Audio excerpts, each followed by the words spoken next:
Muy buenas tardes, noches, días, lo que sea allí donde ustedes se hallen. Esta es una nueva edición de comentarios de Lo Real. Hemos llegado al número 100 de comentarios de Lo Real. Hoy es domingo 23 de enero del año 2022. Vamos a ver qué cosas trajo esta semana. Empezamos por la inseguridad pública. Bueno, hubo un adolescente vestido con camiseta de Peñarol, el cual fue asesinado, y las cámaras permitieron ubicar en el lugar de los hechos a la persona culpable de este homicidio. Esa persona está procesada, y por otro lado la persona que le había dado cobijo a ese asesino para que se mantuviera escapado, digamos, también está procesada, pero con arresto domiciliario. En medio de esta situación, el ministro del Interior, el señor Heber, dice que los delitos bajaron. El Frente Amplio dice que no bajaron. Concretamente, el exministro del Interior, Bonomi, indica que lo que pasa es que desde el año 80 en adelante los delitos se venían siempre midiendo de la misma manera, con la misma información, qué arma, etcétera, etcétera. Todo un detalle de lo que se registraba. Y ahora cambiaron el mecanismo de cuenta y lógicamente da otros resultados. Muy bien, tenemos por otro lado que una mujer fue asesinada en La Teja y después prendida a fuego en una fábrica abandonada en ese barrio. Y bueno, se investiga si fue femicidio y naturalmente quién o quiénes son las personas responsables de ese crimen. El Ministerio de Turismo, por su lado, confirmó que Elvio Rodríguez, el asesor del anterior ministro Cardoso, tuvo acceso a información que es restringida solo para el ministerio, cosa que es relevante de caso a la investigación sobre si hubo delito o no por parte del exministro actual parlamentario Cardoso. Finalmente, el legislador Lust, legislador de Cabildo Abierto, que había dicho que la mitad de la gente de Cabildo Abierto son torturadores, y después, bueno, le salieron de sus propias filas a reclamar por lo que había dicho, indicó que Eduardo Radaeli es torturador. Eduardo Radaeli es un ex militar que fue en su ocasión juzgado en Chile y estuvo allá muchos años. Creo que estuvo preso y condenado, pero no estoy seguro de la situación en Chile, por el homicidio del químico Eugenio Berríos. Y por cierto, también fue directivo futbolístico y actualmente es uno de los asesores de mayor confianza de Manini Ríos. Muy bien, continuemos. Dentro del espacio del gobierno tenemos que está previsto en la Constitución que se votan los cargos de Suprema Corte de Justicia y Tribunal de lo Contencioso Administrativo, que es un tribunal superior en temas de justicia administrativa, por parte del Parlamento. Esto es, cuando los ministros, o sea, los jueces principales de la Suprema Corte llegan a la edad de retirarse, tiene que nombrarse un nuevo integrante por 10 años de la Suprema Corte. Ese tiene que ser votado en el Parlamento entre el conjunto de los jueces que reúnen ciertas características que permiten que sea votado para ese cargo.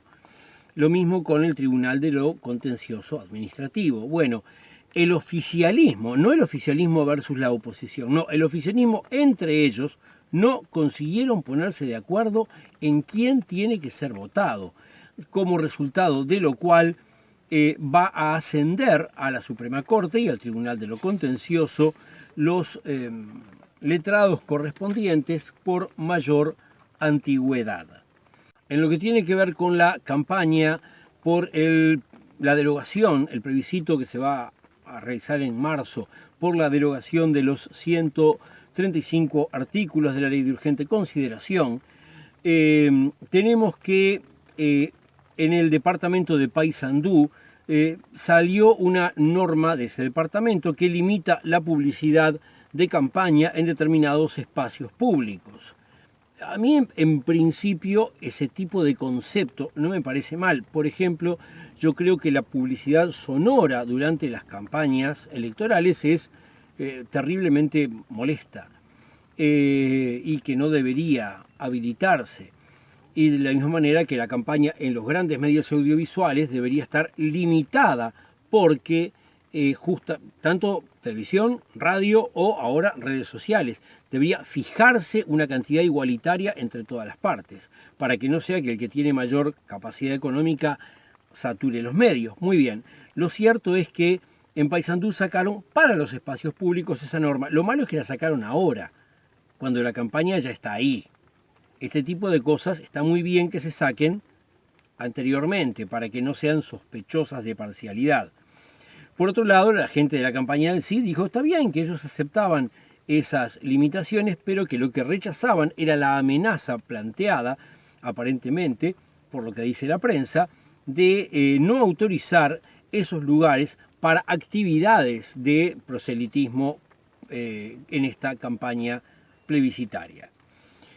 Por otro lado, en otro departamento, en el departamento de Salto, hubo una propaganda a favor del no, una propaganda a favor del mantenimiento, que vinculaba al sí, o sea, a la derogación, con las personas de Joseph Stalin y Mao Zedong. Bueno, para empezar, ni Stalin ni Mao Zedong firmaron porque no son uruguayos y porque ambos están muertos, y están muertos hace muchísimos años. Stalin murió en la década del 50 y Mao murió en la década del 80. Así que lo que tenemos acá es una utilización tendenciosa. Como dijo un dirigente de Cabildo Abierto de Salto, los comunistas no son moco de pavo. O sea, lo que están haciendo es campaña con el viejo anticomunismo de toda la vida que intenta asustar a la gente. No más que eso, no hay otra cosa. Por otro lado, del lado del sí, tenemos que el comando de campaña decidió poner como responsable de la misma a Esteban Valenti. Fue contratado para que realice esa tarea.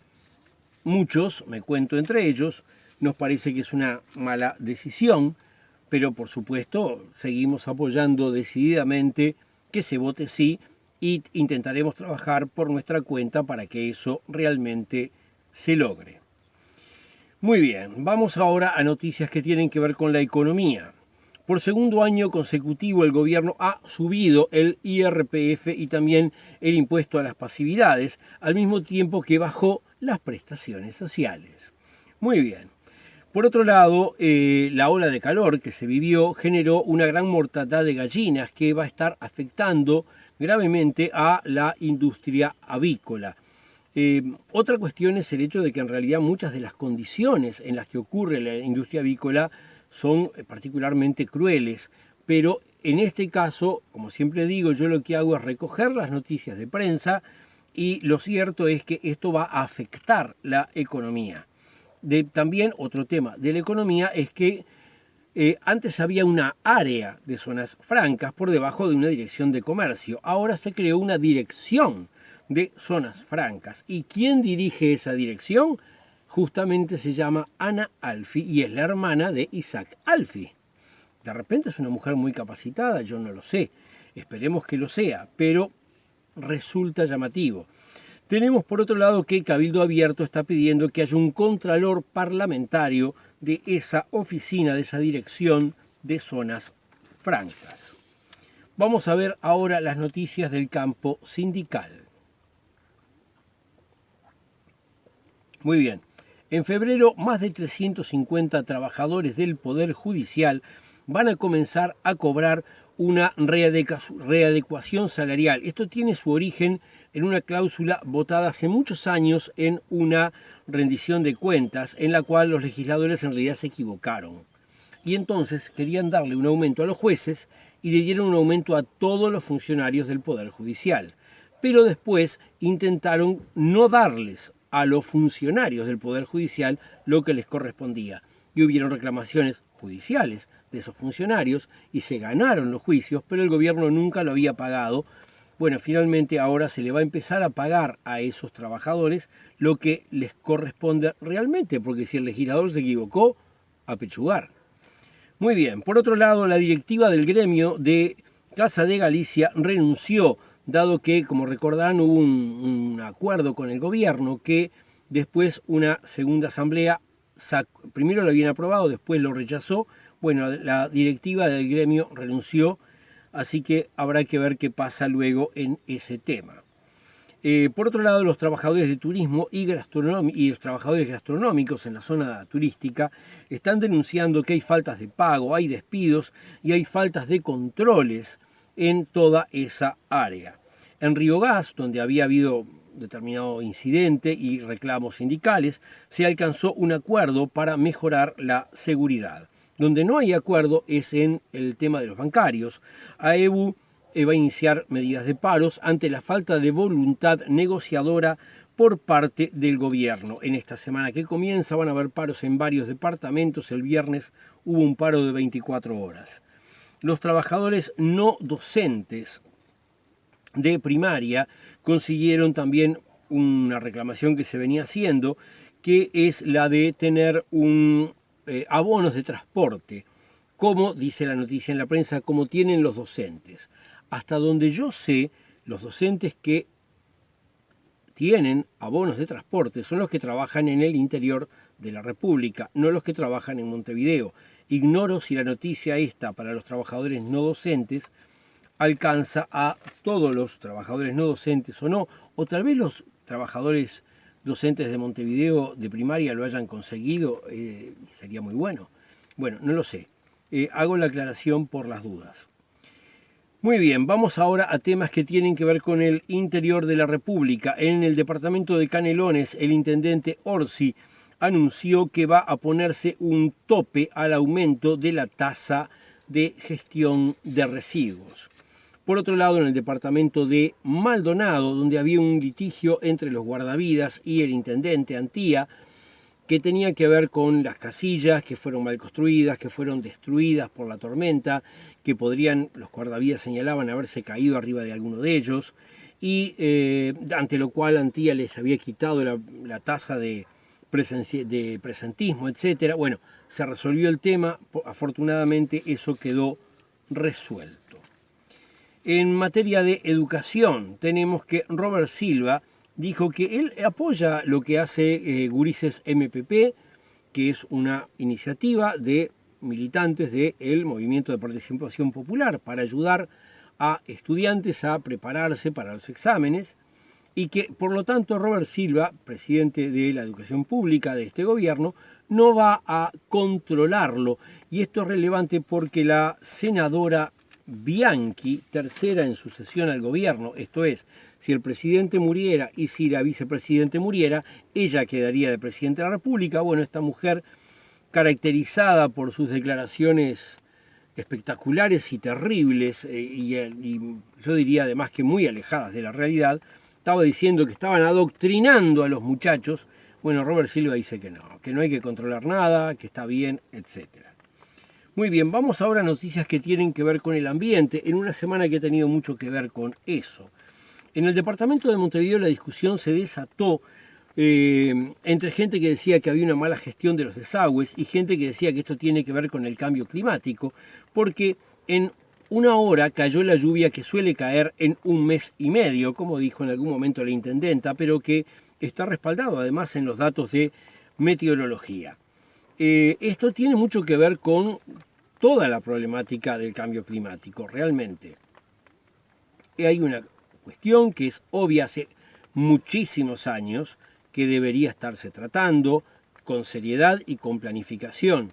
Yo, que no soy ningún experto en el tema, me doy cuenta de que hay una realidad, y es que las zonas más bajas del Uruguay, Bañados de Rocha, Bañados de Santa Lucía, zonas bajas de la costa de Canelones y Montevideo, como por ejemplo la zona de Carrasco, la zona de Shangri-La, etc., eso va a quedar bajo el agua, lo más probable antes de fin de año. ¿Qué van a hacer? ¿Construir pólderes en toda la costa? No, lo que se debería hacer son otras medidas, como por ejemplo no seguir habilitando construcciones allí, no hacer inversiones en infraestructura allí y impulsar a la gente que vive en esos lugares a que se mude a otro lugar. Con tiempo, con paciencia, porque faltan muchos años para esa tragedia, esperemos que falten muchos años, pero tener un plan de largo plazo. Muy bien, por otro lado, las lluvias que llegaron, dice la prensa que fueron buenas para el agro, no aclaran si palía totalmente la sequía o no.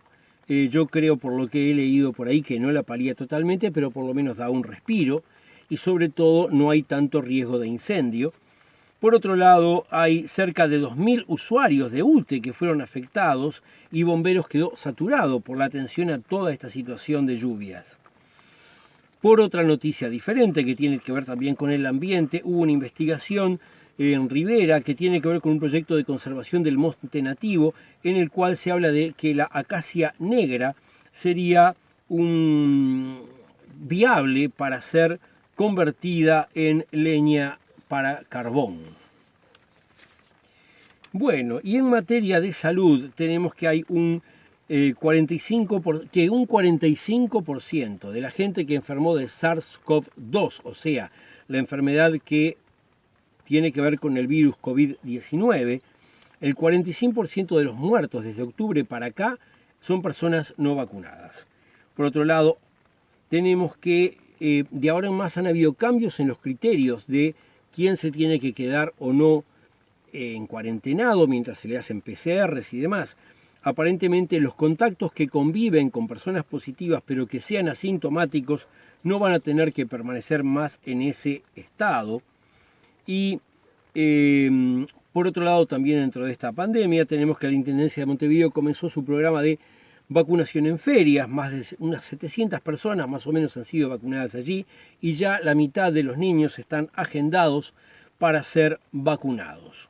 Otro tema que tiene que ver con salud es que se propone quedarse con la infraestructura de Casa de Galicia para ampliar la atención de salud en la zona del norte de Montevideo.